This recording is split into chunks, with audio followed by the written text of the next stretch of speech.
of a beloved community member, Mr. Byong Choi of Seal Beach. Mr. Choi was born in 1937 in the city of Busan, Korea. It was an extremely turbulent time in Korea.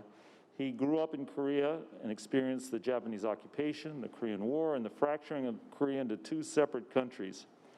In the midst of this turbulence, Mr. Choi was able to graduate from Korea University and work in the Ministry of Finance in the newly minted democracy.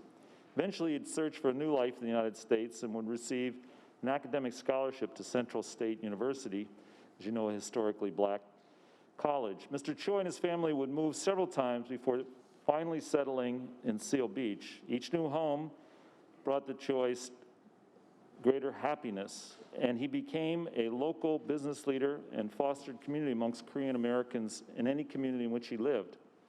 He was an active member of the local Korean and Filipino clubs and participated in community karaoke, golf, and poetry.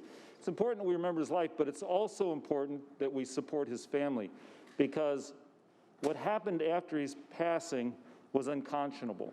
After he passed, his widow of 57 years, Young Choi, received a hateful letter saying that Asian Americans should no longer live in Seal Beach, a hateful letter saying that our community was better off without Asian Americans.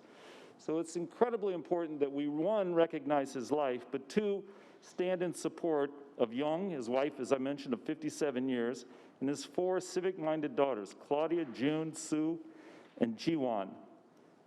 We want to recognize his contribution and also their contribution standing up against this hateful conduct of a miscreant in our community. Colleagues, I ask that you join me in adjourning in memory of Byong Choi and in support of his family. Thank you.